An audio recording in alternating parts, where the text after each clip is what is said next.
Hey guys, welcome back to Optin influencers. और आज के डेली क्रिप्टो हिंदी में आप सबका बहुत बहुत वेलकम है। और जो लोग भी नए हैं और पहली बार आए हैं चैनल पे, उनसे एक रिक्वेस्ट है कि चैनल को सब्सक्राइब करो यार, और बेल आइकन को दबाना। और जिन लोगों ने ऑलरेडी सब्सक्राइब कर रखा है और देख रहे हैं, प्लीज़ यार बेल आइकन को दबाना, क्योंकि एनालिस्ट में जो एनालिटिक्स देखता हूँ उसमें बहुत कम लोगों का दिखाता है कि बेल आइकन को प्रेस किया, जिसकी वजह से रीच थोड़ी कम हो जाती है। तो अब चलते हैं डायरेक्टली हम लोग न्यूज़ के अंदर।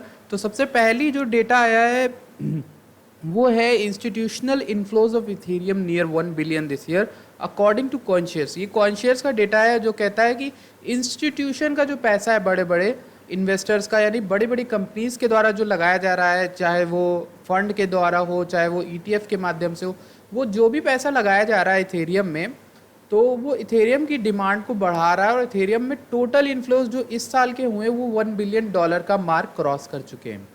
According to their new weekly report, financial institutions have scooped up approximately 973 million worth of ETH since the beginning of 2021. 2021 की बिगिनिंग से लेके अभी तक इथेरियम में $1 बिलियन का इन्फ्लो आया है, यानी डॉलर्स में जो पैसे होते हैं वो फिएट अंदर आए हैं और इथेरियम को बाहर ले जाया गया है। CoinShares also notes that Ethereum has seen net inflows for the third week in a row, this time totaling over 11 million. 11 million एक हफ्ते में आए हैं पिछले कुछ, तो ये भी एक रिकॉर्ड है इथेरियम का। तो इथेरियम में काफ़ी ज़्यादा इन्फ्लोज आ रहा है, जिसकी वजह से काफ़ी लोग एंटिसिपेट कर रहे हैं कि इथेरियम कुछ आउट परफॉर्म कर सकता है और बहुत गजब का रिटर्न दे सकता है आने वाले टाइम में आप सभी को। और जितने भी हैं बाकी, इन सब के अलावा Ripple, Polkadot, Cardano and Stellar, इन सब में भी आया है $0.5 मिलियन का ईच। आपको जानकर हैरानी होगी कि पोल्का डॉट और कार्डानो में ग्रे स्केल, जेपी मॉर्गन, इन सभी जितने भी इंस्टीट्यूशंस हैं उन सब ने भी इसी को बताया था कि इनमें इन्फ्लोज काफ़ी आए हैं। तो ये तीन कॉइन आपको मैं इसीलिए बार बार बोलता रहता हूँ कि पोल्का डॉट आपके पोर्टफोलियो में नहीं है तो होना चाहिए, कार्डानो नहीं है तो होना चाहिए।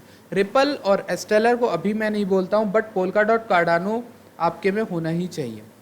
अब बात कर लेते हैं नेक्स्ट चीज़ को लेकर, जो कि इसी न्यूज़ को थोड़ा आगे लेके जाएगी। जोसेफ ल्यूबिन ने कहा है कि इनॉर्मस डिमांड आ सकती है इथेरियम को लेके right after the London hard fork. London hard fork आपको पता है हो गया है, एंड यहाँ पे अभी पूरी तरह से फिनिश नहीं हुआ है।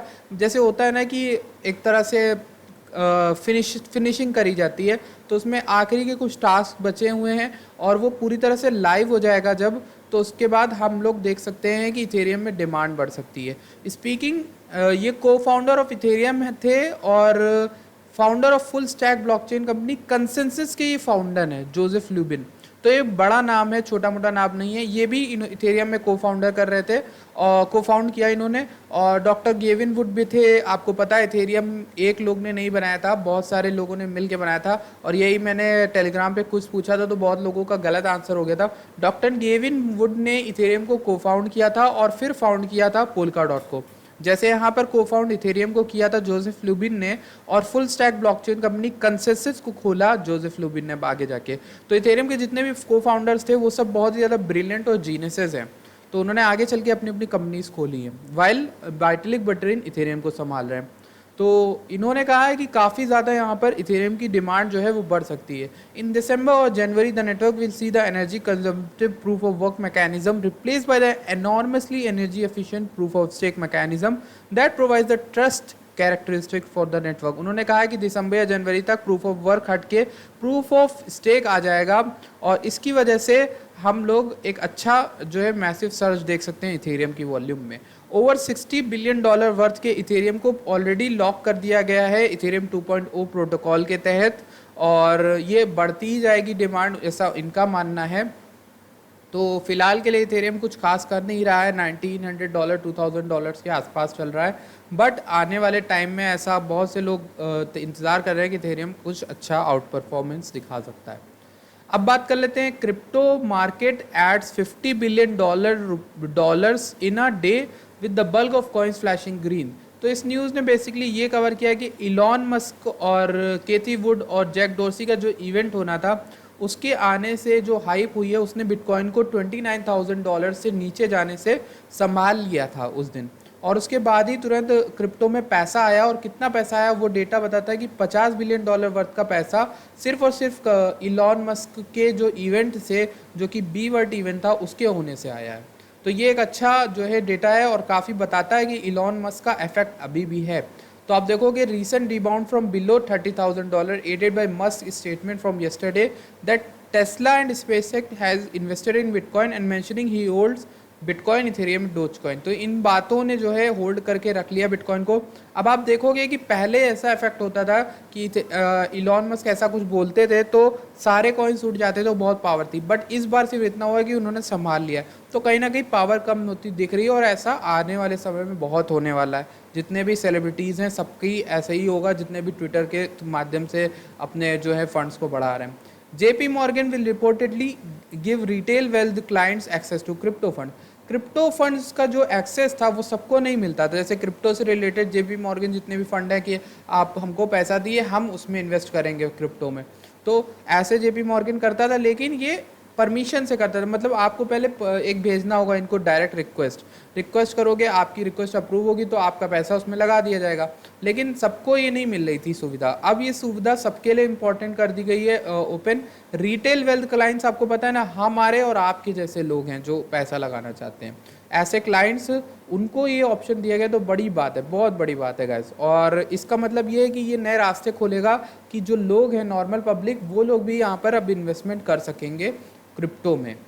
अच्छा, एक और इम्पॉर्टेंट चीज़ है कि जो बी वर्ड इवेंट हुआ उसको देख के कई लोगों ने एंट्री की है, क्योंकि उसमें सीधा 3 बड़े बड़े सेलिब्रिटीज़, इतने बड़े बिलियनर्स जो हैं, तीनों ही बिलियनर्स है, तो इन तीनों ने बात की बिटकॉइन को लेकर, तो थोड़ी हाइप क्रिएट हुई है। हाइप के बाद देखेंगे आप कि बस्टा राइम्स एक हैं सेलिब्रिटी, उन्होंने बिटकॉइन बाय कर लिया, और उन्होंने आफ्टर वॉचिंग इलॉन मस्क के स्टेटमेंट को पढ़ के इन्होंने लिया है। तो ये देखिए, इन्होंने बोला government and it's monopoly on violence dam.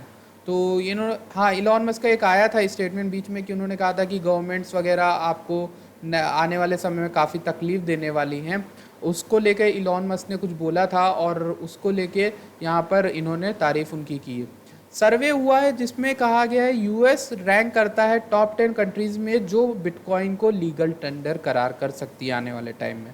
तो बहुत बड़ी बात है गाइस। देखिए, नेक्स्ट जो पैराग्वे है वो कंट्री होने वाली, आपको पता है, उसमें बिल प्रेजेंट कर दिया गया है। लेकिन ये जो चीज़ है वो इम्पॉर्टेंट है, क्यों है?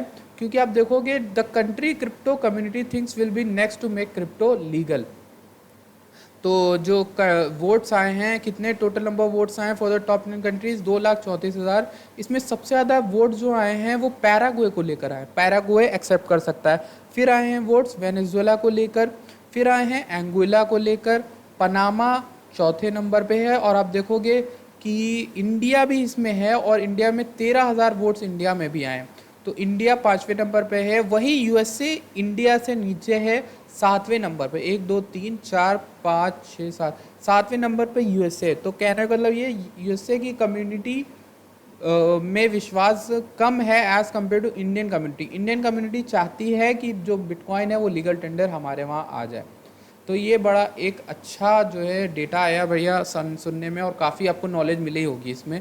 देखिए, आपको फिर से बता देता हूँ, ये चीज़ आपको याद हो जाएगी तो अच्छा आपके फ्यूचर में काम आएगा। जैसे देखिए, कोई आपसे बिटकॉइन के बारे में, देखिए ये जो डेटा मैं आपसे शेयर करता हूँ ना, कोई आपसे कंट्री में, हमारी कंट्री में ऐसा है कि बहुत ज़्यादा मिथ फैला हुआ है बिटकॉइन को लेके या क्रिप्टो को लेके, तो कोई आपसे कुछ बोले ना बिटकॉइन तो यार ये आतंकवादी यूज़ करते हैं या गलत कामों के लिए यूज़ होता है, नहीं, तो आप बोलोगे, डेटा बताओगे, नहीं देखो वोट हुआ था 2,34,000 लोगों का, उसमें हमारे इंडिया के 13,000 लोगों ने वोट किया है कि इंडिया को as a legal tender adopt करना चाहिए। तो बड़ी बात है ये। तो ये सब चीज़ें आपको डेली क्रिप्टो हिंदी देखने से मिलती हैं। ये वाला मैंने आपको बता दिया है। ये वाला मुझे आपको न्यूज़ बताना है, the ultra rich are turning to crypto after driving the SPAC boom. Goldman सैक्स का एक सर्वे हुआ जिसमें बताया गया half the family offices the bank does business with want to add digital currencies to their stable of investments. मतलब कि जितने भी बैंक्स हैं, जो बैंक्स के साथ जितने भी बिजनेसेस जुड़े हुए हैं, ठीक है, जिनका बैंक्स के साथ कनेक्शन है, वो बैंक से ये रिक्वेस्ट कर रहे हैं कि आप हमारे इन्वेस्टमेंट के लिए स्टेबल कॉइन्स या डिजिटल कॉइन्स को भी लेकर आइए ताकि हम उनमें पैसा डाल सकें। तो ये बड़ी बात है और इम्पॉर्टेंट डेटा है। एंड आई होप आपको ये आज का सेशन अच्छा लगा होगा। तो यही सब था। एंड अगर अच्छी लगती है वीडियो प्लीज़ वीडियो लाइक करेगा, चैनल सब्सक्राइब करेगा। मिलता हूँ आपसे नेक्स्ट वीडियो में। Thank you for watching this video.